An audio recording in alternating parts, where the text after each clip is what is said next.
So you mentioned something that's a very important part of actually talent acquisition.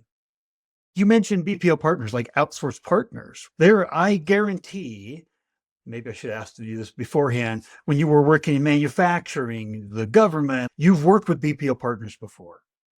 So a strategic outsourced partner, if it's a part of our game plan, it's a part of what we do, then they're a part of that experience that we're creating for the candidate, for the internal hiring manager.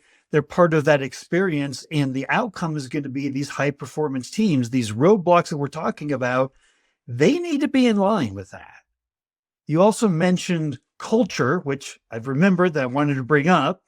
They've got to be a part of our culture, and you've got to be able to represent that because company cultures are one of the biggest attractions for candidates these days.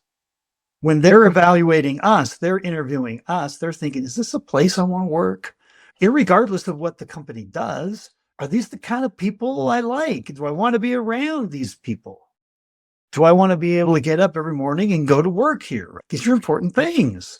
So I've got two questions. One is, how important is that outsource partner role? And can they be accomplishing everything that you've been talking about here today in creating that experience? Can they be a part of that? I think there is definitely a partnership there. I think it has to be about sharing what's appropriate.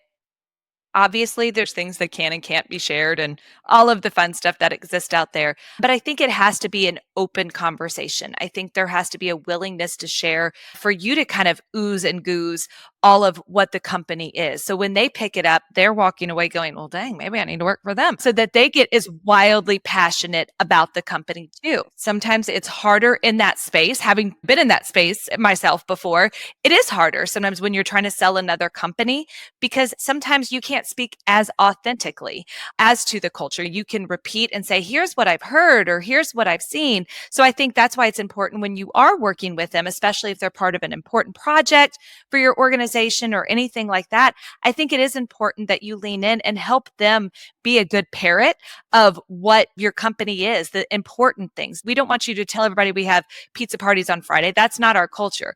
Our culture is that we are all about our employees. Our employees come first. What that means is that we focus on life work balance. Like give them the nuggets that they can regurgitate back that do come with a level of authenticity because they're not living there and they're not working there. They're not engaging with these folks day in, day out. And their exposure may be limited to that single hiring manager that might be the grouch that doesn't necessarily reflect the whole company. So I think as a talent acquisition partner, it really does mean internal, external, and that's just another segment of our external customers because they are representing the company. So while you might not be able to give them a branded shirt to say, hey, you work for our company, you can give them and set them up for success so that they can speak with integrity behind what they're saying.